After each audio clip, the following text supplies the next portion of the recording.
오늘 우리 2025년 부활절 새벽 예배 주시는 말씀 요한복음 20장 1절로 10절까지 말씀입니다.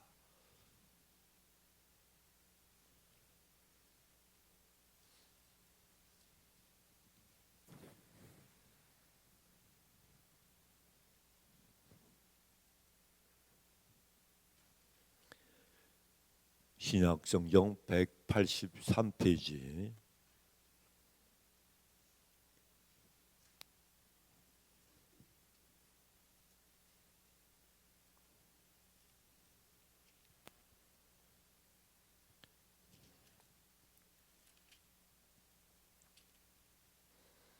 한 절씩 교독합니다. 안식 후 첫날 이른 아침 아직 어두울 때 막달라 마리아가 무덤에 와서 돌이 무덤에서 옮겨간 것을 보고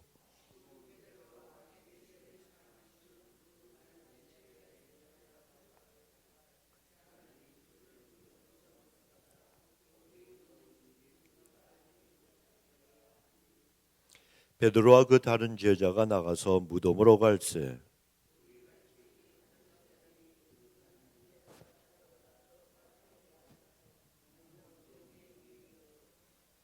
굽으려 세마포 놓인 것을 보았으나 들어가지는 아니하였더니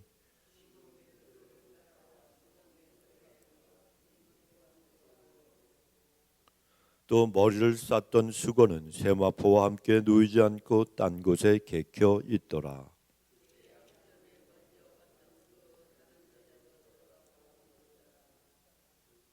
저희는 성경에 그가 죽은 자 가운데서 다시 살아나야 하리라 하신 말씀을 아직 알지 못하더라. 아멘. 할렐루야. 우리 예수님께서 다시 부활하신 이 부활절 새벽입니다. 자, 여러분 전후좌우에 계신 분들한테 한번 말씀해 보세요. 예수님 부활하셨습니다. 다시 한번요. 확실하게 부활하셨습니다. 확실하게. 자, 여러분 부활절 새벽은 언제나 아름답고 그리고 참 기분이 좋은 그러한 새벽입니다. 해마다 이 부활절이 되면은 마음은 물론이고 또 기분도 아주 너무너무 좋아지고 뿐만 아니라 하늘까지도 맑고 깨끗한 것처럼 그렇게 느껴지게 됩니다. 그런데 반면에 고난주간은 왠지 모르게 우울한 그러한 느낌이 들어요. 왜냐하면 주님의 십자가의 고난을 생각하면 우리가 마음껏 웃지도 못하고 어디 그뿐입니까? 편히 잠을 잘 수도 없는 그런 날들이기 때문에 그렇습니다. 자, 그런데 오늘 같은 이 부활절 아침에는 세상이 확 달라지는 그런 느낌이 들지 않습니까? 오늘 보니까 여러분 옷차림들도 전부 환하세요. 세상에 이 하얀 색깔보다 밝고 환한 색깔이 어디 있습니까? 저만 우중충한 검은색을 입었는데 원래 이 목사님들은 이런 절기 이럴 때는 검은색이 예복이라서 이 검은 양복을 입고 있습니다. 만약에 제가 흰 양복 입고 백구도 신고 하얀 넥타이 메고 오면은 연예인인 줄 알 거예요. 우리 목사는 조금 이상해졌나? 아마 그러실지 모르겠습니다. 그런데 하여튼 모든 것이 다 바뀌고 기분도 새로워지고 정말 그런 것이 이 부활절 특별히 이 새벽인 것 같습니다. 그런데요, 이 부활절이 되면은 우리는 마음이 맑아질 뿐만 아니라 또 소망이 생기잖아요. 우리는 연약하고 부족하고 정말 슬픔도 있고 안타까움도 있고 답답한 거 투성이지만 그래도 부활이 있기 때문에 부활이 우리에게 말씀해 주는 것은 우리의 인생이 여기서 끝나지 않는다는 거예요. 죽음으로 끝나는 게 아니고 진짜 인생은 죽음을 통해서 영원한 본향에 들어간다는 거. 그러니까 우리는 여러분 소망이 있지 않습니까? 여러분 예수님이 부활하신 것은 예수님의 부활 그 자체로 끝난 것이 절대로 아니라는 거 우리가 꼭 기억을 해야 됩니다. 예수님의 부활로 이 세상에 부활의 선물이 다 우리에게 선물로 주어졌고 또 이 땅에 부활의 기회가 주어진 거예요. 또 소망도 주어졌습니다. 우리도 하나님 앞에서 은혜로 살아갈 수 있는 그런 은혜도 우리에게 주어졌고 죽음도 극복할 수 있는 그러한 힘도 하나님께서 부활을 통해서 우리들에게 허락하여 주셨다는 것입니다. 그래 오늘 본문의 말씀을 보면 예수님이 부활하시는 그 과정, 그 정말 제자들이 예수님을 만나는 이러한 그 기가 막힌 신비로운 그러한 역사를 갖다가 기록하고 있습니다. 금요일 낮에 예수님이 십자가 달려 돌아가셨잖아요. 근데 그 예수님은 그 밤에 무덤에 묻히셨습니다. 그리고 토요일 날 하루 종일 무덤에 계셨습니다. 그리고 주일 아침 일찍 새벽에 부활하셨다는 겁니다. 그 아침이 바로 오늘 이 부활절 새벽입니다. 그런데 부활하신 예수님이 사람들을 만나시는데 그 만나시는 장면에서 우리는 막달라 마리아라고 하는 여인과 그리고 다른 제자들을 우리가 만나고 또 그들에게서 우리가 배울 것이 있습니다. 뭘 배워야 되느냐? 막달라 마리아와 이 다른 제자들과의 차이점을 우리가 알아야 된다는 거예요. 자, 먼저는 막달라 마리아를 생각해 보십시오. 이 막달라 마리아 이 여인은 굉장히 중요한 여인이고 정말 예수님이 깊이 사랑하셨던 그런 사람이었습니다.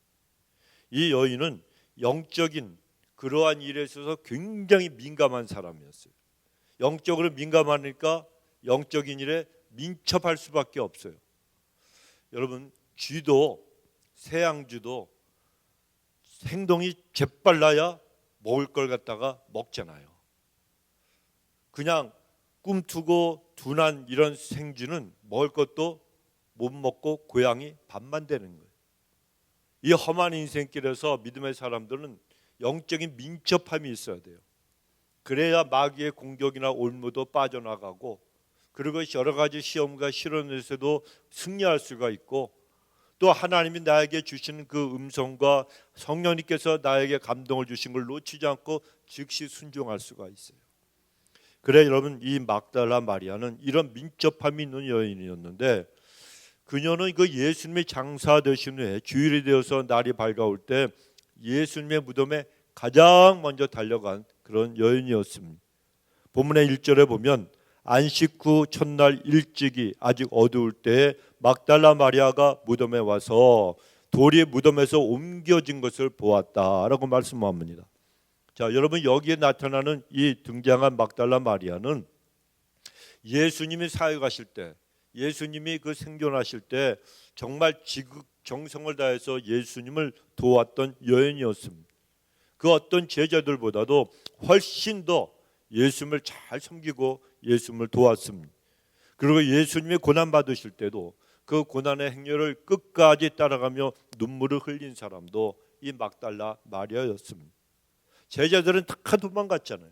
그럼에도 불구하고 여인이었던 이 막달라 마리아는 예수님의 어머니 마리아와 함께 끝까지 십자가 행렬을 따라갔습니다.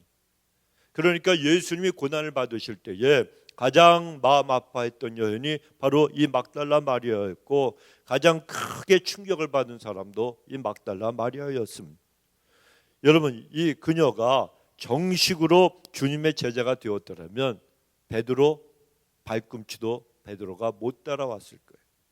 그만큼 이 만약에 정말 남자로 태어나서 예수님의 제자로다가 선택을 받았다면 이 여인은 그 어떤 제자들보다도 탁월하고 그리고 여러 제자들을 갖다 선도하는 그런 큰 역할을 분명히 했을 것입니다. 그런데 오늘날도 보면 오늘 이 새벽 예배 나오신 분들 보세요. 남자가 많습니까? 여자가 많습니까? 1, 2, 3, 4, 5, 6, 7, 8, 9 우리는 9인데 1, 2, 3, 4, 5, 6, 7, 8, 9, 10, 11, 12 그 다음에 뭐죠? 나는 몰라서 물어보는 거예요. 13, 14, 15, 16 9대 16 말이 안 되는. 근데 우리 교회는 지금 비율이 괜찮은 거예요. 남자들 비율이 많은 거예요. 16분의 9 이게 많은 거예요. 다른 데 가보세요 여러분. 여자들이 훨씬 많아요. 이게 성도들의 숫자가 많아지면 많아질수록 여인들의 숫자가 더 많다는 거예요. 이게 여러분 옛날부터 그랬어요. 예수님을 갖다가 남자들은 폰만 잡고 제자들이 따라갔지. 위험한 순간에 다 도망가 버렸잖아요. 의리가 없어요. 의리가. 여러분 요즘 말이 있잖아요. 의리는 누가 있다? 여자가 있는 거예요. 여자들이 의리가 있고 남자들은 별로 의리가 없어. 큰 소리만 치는데 큰 소리 치는 사람들 치고서 모든 것이 다 그냥 이 속이 텅 비어 있기 때문에 큰 소리 치는 거예요. 허당이에요, 허당. 근데 여자들은 속이 꽉 차 있잖아요. 똑같았어요. 신앙이 꽉, 이 알맹이가 꽉 차 있던 여인이 바로 예수님을 사랑하고 예수님을 갖다 섬겼던 여인들이었고, 남자들은 예수님이 정권을 잡으시면, 왕이 되시면 우리가 우의정, 정의정, 쓸데없는 것만 따지고 있었다는 거예요. 자, 그런데 이만큼 예수님께서 사랑하셨던 여인, 또 예수님을 그렇게 극진히 섬겼던 여인이 막달라 마리아였습니다. 그런데 이 막달라 마리아는 예수님께서 고난받으시고 부활하시는 그 과정에서도 정말 두드러지는 모습을 보여준 중요한 인물이었습니다. 예수님이 십자가에서 돌아가신 금요일부터 또 토요일 하루 종일 주님이 무덤에 있는 동안 분명히 막달라 마리아는 잠을 갖다가 잘 수가 없었을 것입니다. 그렇게 뜬 눈으로 지새우다가 주일 아침 일찍 날이 새기도 전에 누구보다도 가장 먼저 무덤으로 달려갔습니다. 이 여인이 가서 보니까 이미 예수님은 부활하신 후였어요. 아니, 예수님이 없어졌어요. 예수님의 시신도 다 사라지고 세모포만 놓여져 있었다는 겁니다. 그러니까 얼마나 놀랐겠습니까? 깜짝 놀랐어요. 그래서 그 길로 제자들에게 뛰어갑니다. 여러분 이 모습을 한번 상상해 보시고 생각해 보시기 바랍니다.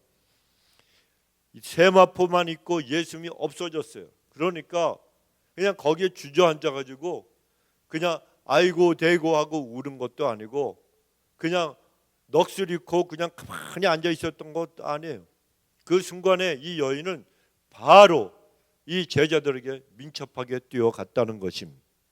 그러니까 이 막달라 마리아는 어떤 상황을 갖다 맞이하더라도 그는 지혜로운 여인이었고 즉시 결단하는 여인이었고 행동하는 여인이었다는 거예요. 그만큼 머리도 빨리빨리 돌아갔고 그 내가 어떻게 해야 되겠다는 생각이 딱 들면 바로 순종하고 행동을 옮겼던 아주 민첩한 여인이었다는 것입니다. 자, 여러분 우리 믿음의 사람들은 이런 영적인 민첩함이 있어야 되는 거예요. 내가 깨달았어요. 들었어요. 알았어요. 그러면 즉시 움직이는 사람들이 되어야 한다는 것입니다. 그런데 그렇게 하려면 필요한 것이 뭡니까? 주님께 대한 간절함이 있어야 돼요. 주님을 간절히, 그리고 또 한 가지 사모함이 있어야 돼요. 주님 나를 만나 주옵소서. 나를 갖다가 정말 내 기도를 들어 응답하여 주옵소서. 내가 주님을 간절히 찾습니다. 나를 만나 주시고 내 기도에 응답해 주시고 나에게 손을 뻗어 주셔서 그 부활하신 능력으로 그 전능하신 손길로 나를 치료하시고 회복시키시고 하나님 나의 모든 문제도 해결하여 주옵소서. 이 간절한 사모함이 있어야 되고 믿음의 확신이 있어야 되는 거예요. 그래야 영적으로 민첩해지고요, 생명력도 강해지게 됩니다. 이 막달라 마리아는 그런 간절함, 그런 또 사모함이 있었기 때문에 새벽 일찍 예수님의 무덤으로 달려갔고 그 결과 나중에는 누구보다도 먼저 부활하신 예수님을 만나는 큰 은혜와 영광을 얻게 된 거예요. 여러분 수없이 많은 크리스찬들이 있어요. 자기 입으로는 예수 믿는데요. 자기는 구원받았대요. 그러나 그 많은 전 세계 수십억이 되는 예수 믿는 사람들 중에서 이 부활절 예배에 달려 나오신 여러분은 분명히 주님께 대한 간절함과 사모함이 있으니까 달려 나오신 거 아니겠습니까? 하나님 앞에 여러분 이것을 평생 여러분 변치 마시기 바랍니다. 주님을 꼭 붙들고 간절함과 사모함을 가지고 주님 앞에 십자가 앞에 나오면 하나님의 은총과 은혜 가운데 이 마리아가, 이 막달라 마리아가 예수님을 처음 그 부활하신 예수를 만나는 영광을 얻은 것처럼 그런 간절함과 사모함이 있는 사람에게 하나님은 영광의 상급도 허락하여 주실 줄로 믿습니다. 그런데 반면에 예수님의 제자들은 어땠습니까? 그들은 영적인 일에 이 감각이 둔한 사람들이었어요. 민첩하지 못하고 그리고 성령께서 인도하시는 그 영적인 그 음성 들려주시고 환경을 보여주시고 알려주실 때 민감하지를 못했습니다. 여러분, 이 제자들은 예수님이 돌아가실 때 생각해 보십시오. 얼마나 정말 민하게 둔하게 행동을 했습니까? 아니 도대체 예수님이 무엇을 하시려는지, 아니 왜 체포가 되어서 그 고통과 그 모욕을 갖다가 받으셔야 했는지 도무지 감도 잡지 못하고 있었다는 거예요. 그렇게나 예수님 말씀을 듣고 그리고 하나님 말씀을 들었고 주의 기적과 주께서 다른 그 무리들에게는 알려주지 않았던 십자가의 비밀과 여러 가지 말씀들을 갖다가 들려주셨는데도 불구하고 이 사람들은 귀를 갖다 막고 있었어요. 그러니까 영적인 일에는 굉장히 둔한 사람들이었다는 겁니다. 그런데 예수님이 부활하실 때도 똑같았어요. 예수님이 부활하셨는데 여러분, 이 가장 중요한 때 이 제자들은요 허둥지둥 될 뿐이었다는 겁니다. 생각해 보십시오. 이 사람들은 예수님께서 겟세마네 동산에서 십자가를 갖다 생각하시면서 가장 정말 이 이마에서 피와 땀이 흐를 정도로 기도하시는 절박한 그런 순간에 이 사람들은 잠만 편히 잤습니다. 또 체포당하실 때도 그 가장 위급한 순간인데도 불구하고 저마다 살겠다고 도망을 쳤습니다. 그러니까 제자라고 무슨 역할을 할 수가 있었겠냐는 겁니다. 그뿐만 아니라 오늘 예수님께서 부활하실 때도 날이 이제 밝았어요. 그런데도 이 제자들은 어떻게 해야 될지를 모르고 있었다는 것입니다. 제자들은 예수님께 관한 소식을 들었을 때 자기들이 막달라 마리아가 그 소식을 전해 주었기 때문에 알게 된 거예요. 자기들이 스스로 알게 된 것도 아니었습니다. 2절에 보면 마리아가 예수님의 시신이 없어진 것을 알고 달려가 제자들에게 알려서 비로소 알게 되었다고 말씀하는 거예요. 3절에 보면 그 시신이 없어진 걸 알고 달려가서 제자들에게 알려주었는데 그때 그 소식을 듣고 비로소 그들도 무덤으로 달려갔습니다. 그러니까 이 제자들은 영적인 민첩함이나 아니면 의지력이나 이해력 이런 것이 한결같이 둔한 자들이었다는 거예요. 그러니까 영적인 IQ를 따지면 이 사람들은요 50도 안 되는 사람들이었어요. 50도 안 됐어요. 그런데 이 막달라 마리아는 아마 영적인 이 IQ는 200이 훨씬 넘었을 것 같아요. 그런데 하여튼 이 제자들은 이렇게 둔한 사람들이었는데 이렇게 영적인 감격이 여러분 둔하면 남는 건 하나밖에 없어요. 결과는 낙오되는 것밖에 없어요. 낙오되는 것밖에 없어요. 전부 다 버스에 타라. 이런 관광 단체 여행 갈 때 관광 버스 타고 가잖아요. 그러면 몇 시까지 오라 그래요. 몇 시까지 그 안내하는 사람이 와서 이 버스 타십시오 그러는데도 그 소식을 갖다가 들었으면서도 그냥 딴 데 정신 팔려가지고 안 와요. 그런데 마음 좋은 가이드는 그냥 태우고 그 사람들 불러서 기다리다가 막 전화도 하고 그러면서 데리고 타고 가겠지만 화가 나면 어떻게 합니까? 그냥 가는 거예요. 여러분 비행기 타실 때 특별히 항공사들이 되게 친절하죠. 그죠? 자기들이 늦게 오면 우리 승객들한테는 아무런 조치도 안 해줘. 우리가 늦으면 페널티도 내야 되고 좌석 바꾸려면 돈도 내야 돼. 비행기 표 그러잖아요. 그리고 그 비행기 그 공항에서 기다리고 있을 때 그 안내 멘트가 나오지 않습니까? 이제 그 비행기가 출발합니다. 그런데 조금 늦게 갔는데도 그 사람들이 문을 딱 닫아버리면요 안 열어줘요. 안 열어줘요. 그냥 타던 말던 가버리는 거예요. 여러분 영적인 이러한 귀가 막혀 있고 영적인 일에 민첩하지 못하면 비행기는 떠나요. 요즘은 버스 놓친 게 아니고 비행기 놓쳐요. 비행기. 그러면요 어떻게 되겠습니까? 똑같습니다. 주께서 말씀하시는 게 지금 순종해라. 내가 다시 온다. 예수 똑바로 믿어라. 부활의 주님을 믿고 진짜 인생 소망을 어디 있냐? 천국에 있다. 이걸 말씀하시는데도 불구하고 귀를 막고 영적인 이 모든 일에 민감하지 못하고 둔했기 때문에 모든 걸 놓쳐버리고 나중에 버스는 떠났어. 항공기는 비행기는 떠났어. 어디? 천국으로. 그러니까 발을 동동 구리고 구르면서 막 하늘을 쳐다봐도 다른 사람들은 다 없는 거예요. 나만 남는 거예요. 이런 날이 온다는 거예요, 여러분. 이런 날이 온다는 거예요. 그러니까 우리는 항상 하나님 앞에서 매일매일이 내 인생의 마지막인 걸 알고, 마지막이에요, 여러분. 오늘 같은 날이, 지금 이 시간은 다시 내 인생에 안 오는 거예요. 그러니까 늘 깨어서 승리하면서 주님 앞에서 허둥지둥대지 말고 살아가야 된다는 거예요. 그러니 여러분, 영적인 감각이 둔해지면 비행기는 떠나고 우리는 남는, 낙오되는 인간밖에 안 된다는 거예요. 그래서 우리 신앙생활에는 영적인 이런 민감함, 이 예민함, 민첩성, 의지력, 이런 것들이 있어야 합니다. 예수님이 재림하실 때도 반드시 이런 영적인 이러한 민첩성이 떨어지고 둔해지면 낙오될 수밖에 없어요. 그래서 예수님이 두 사람이 밭을 갈다가 맷돌을 갈다가 길쌈을 하다가 하나는 들림받고 하나는 남아 낙오된다고 분명히 말씀하신 거예요. 앞으로 여러분 주님의 재림 때 나타날 현상을 예수님께서 성경에서 미리 말씀하신 것이 있습니다. 복음서에 나타나는 혼인잔치, 그 비유입니다. 아시다시피 유대인들은 결혼식을 밤에 행했잖아요. 그래서 신부의 친구들, 즉 둘러리들이 반드시 등불을 준비해야만 했습니다. 신랑이 밤늦게 오기 때문에 그래요. 그런데 지혜롭고 민첩한 여인들은 밤을 새울 각오를 하고 기름을 미리 준비해 놓았습니다. 그러나 미련하고 민첩하지 못한 그 여인들은 아무런 준비가 없었잖아요.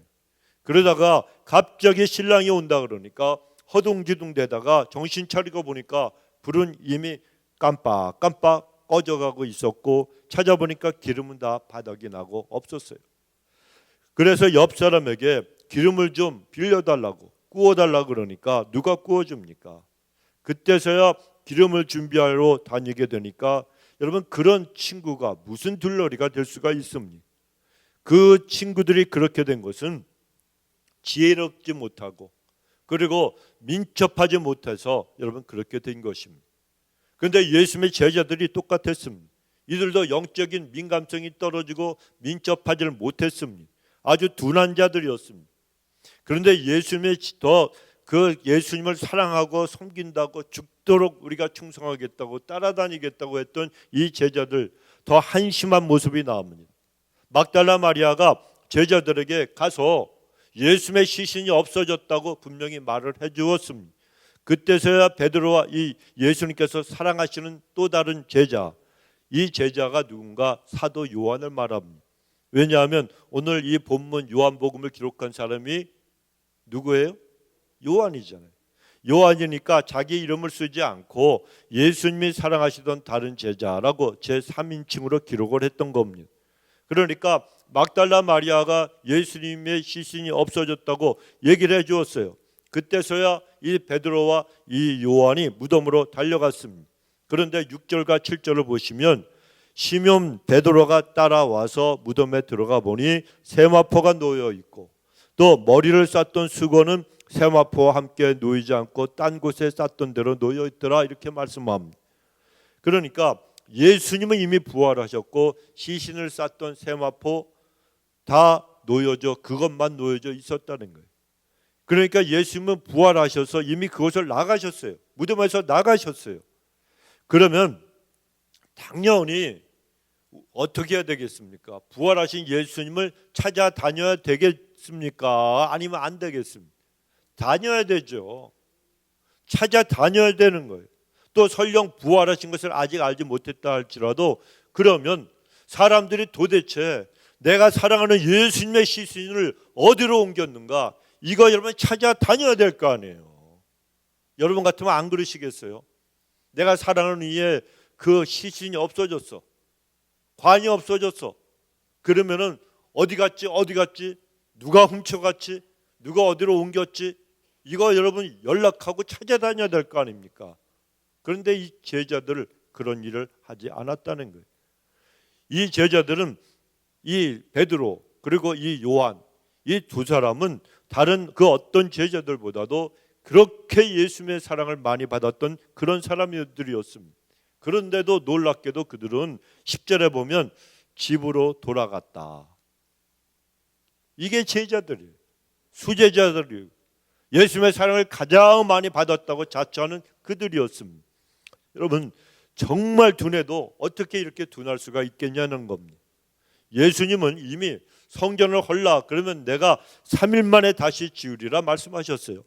그 외에도 표적을 보여달라고 하는 자들에게 나는 요나의 표적 외에는 보여줄 표적이 없다 단호하게 말씀하시므로 장사 지낸 지 3일 만에 부활하실 것이다, 이걸 이미 알려주셨어요. 그럼에도 이 아둔한 제자들은 부활하신 주님을 찾아서 만날 생각조차도 하지 못했습니다. 여러분, 이 제자들이 왜 주님을 찾아 만나야 했겠습니까? 왜 그들이 주님을 찾아야 됩니까?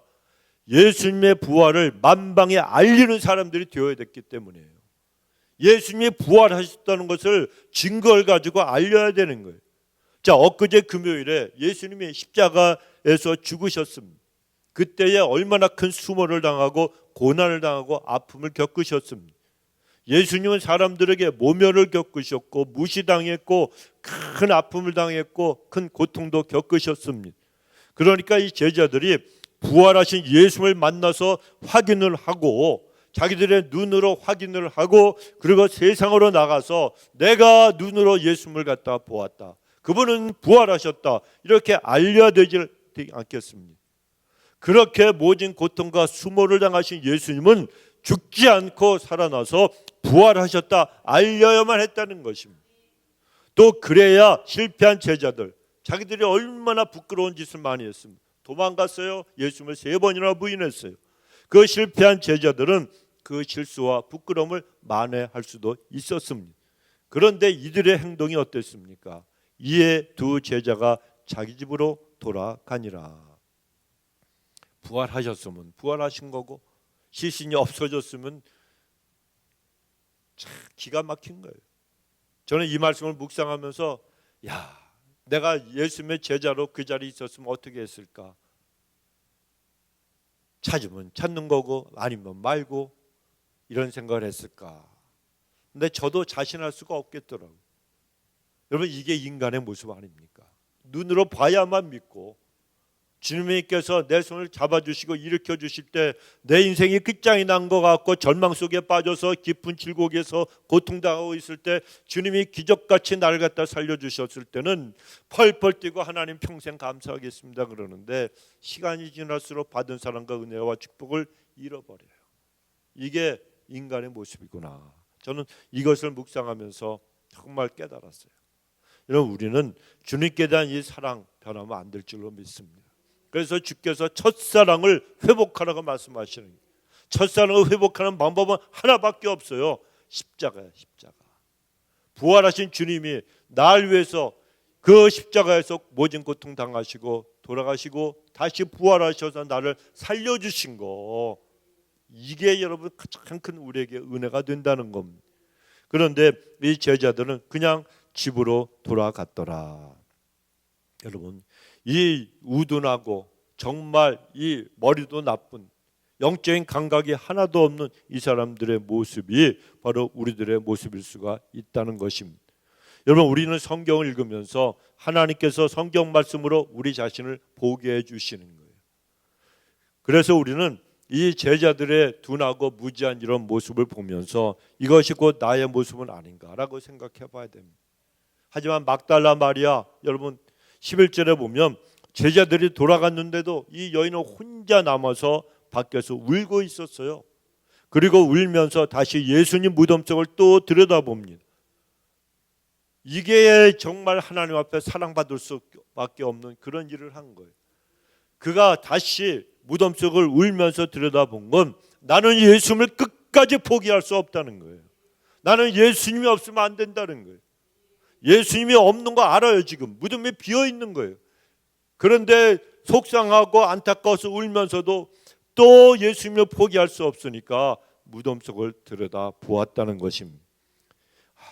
11절에 마리아는 무덤 밖에 서서 울고 있더니 울면서 구부려 무덤 안을 들여다보니 포기하지 않고 끝까지 기다리고 있었다는 겁니다. 여러분, 기다리는 자에게는 반드시 하나님께서 주시는 상이 있고 보상도 주어지는 걸 믿으시기 바랍니다. 찾는 자는 찾아집니다. 두드리는 자는 열려집니다. 구하는 자에게는 주어진다는 거예요. 그랬더니 결국에는 부활하신 예수님을 처음으로 만나는 그런 큰 온칭을 잊게 되지 않습니까? 바로 이게 성경의 약속이에요. 이 막달라 마리아는 제자들이 집으로 돌아갔는데도 불구하고 혼자 남아서 기다렸다는 거예요. 그랬더니 15절에 보면 예수께서 이르시되 여자여 어찌하여 울며 누구를 찾느냐? 누가 이르시되 예수께서. 그러니 울고 있는 이 여인에게 예수님께서 나타나셨어요. 그 예수님은 부활하신 예수님이에요. 막달라 마리아에게 직접 나타나셨습니다. 그리고 말씀을 전해 주셨어요. 바로 이것이 끝까지 기다리고 주님을 사모하는 자에게 주시는 보상이고 복이고 은혜인 줄로 믿습니다. 이것이 구하는 자에게 주시는 복이라는 거예요. 그런데 제자들은 잠시 와서 그냥 한번 들여다보고 고개만 삐 이렇게 뻑박금이라 그러네요. 살짝 들여다보고 내밀어보고 없으니까 잠시 찾다가 없으니까 그냥 집으로 돌아가 버렸습니다. 그러니까 찾아지겠습니까? 안 찾아지는 거예요. 18절에 보면 여러분 막달라 마리아가 가서 제자들에게 내가 주를 보았다 하고 또 주께서 자기에게 이렇게 말씀하셨다 이러니라. 여러분 이 말은 이 막달라 마리아가 두 번째로 달려가서 내가 부활하신 예수님을 만났다고 전해 주었다는 거예요. 그때 마리아로부터 부활하신 예수님을 만났다는 말을 들은 제자들 무슨 심정을 갖고 있었겠습니까? 혹시 주님이 너무나 야속하다는 생각을 하지 않았겠습니까? 아니 우리가 그래도 명색이 제자인데 나타나시려면 제자들부터 그 앞에 나타나셔야지 우리를 만나 주셔야지 어떻게 여인이 막달라 마리아에게 먼저 나타나시느냐 이런 아쉬움도 있었을지 모릅니다. 막달라 마리아부터 만나 주시는 예수님이 어떤 때는 서운할 수도 있었고 야속할 수도 있었을 겁니다. 그러나 주님은 신앙생활 오래 했다 그래서 더 반드시 알아주시는 것은 아니라는 거 여기서 우리가 깨달을 수 있어야 되는 거예요. 직분이 목사라 그래서 반드시 나를 더 알아주시는 것도 아니라는 거예요. 우린 여러분 오해하면 안 됩니다. 그래서 예수님은 마태복음 20장에서 말씀하신 것이 뭡니까? 먼저 된 자가 나중 된다. 우리 신앙생활하면서 주님을 만나고 은혜를 입고 영적 성경을 이룬 데는 내 직분이나 신앙생활의 경륜이 길고 짧은 거 아무 소용이 없고 상관이 없다는 거예요. 오히려 그런 것을 자랑하면 내 직분이나 신앙의 경륜이 내가 신앙생활 영적으로 하는 일에 있어서 장애물만 될 뿐이라는 거예요. 베드로와 요한 같은 제자들 그래도 내가 명색이 제자고 베드로 나는 수제자고 요한 나는 누구보다도 예수님의 사랑을 갖다 많이 받은 사람인데 그럼에도 불구하고 예수님의 고난과 이 부활 사건 전후에 그 역할이 막달라 마리아보다도 훨씬 뒤로 밀렸다는 거예요. 그런 민첩성이나 기다리는 인내 같은 것들이 그들에게는 없었기 때문이었습니다. 그러면 우리 성도님들 이런 영적인 민감함 그리고 영적인 민첩성이 뛰어난 분들이 다 되시길 바랍니다. 그것이 내가 응답받는 신앙의 중요한 요소이고 찾는 사람에게 주어지는 복이요 기다리는 자에게 주어지는 만남의 복이요 또 구하는 자에게 주시는 축복의 응답의 복인 줄로 믿습니다. 오늘 이 2025년 부활절 새벽 예배 참석하신 우리 모든 안동 성도님들도 영적으로 늘 민감하시고 민첩한 분들이 되셔서 부활하신 예수님을 막달라 마리아처럼 정말 만나셔서 언제나 복된 승리만 가득한 여러분의 남은 인생이 되시길 주의 이름으로 축원합니다.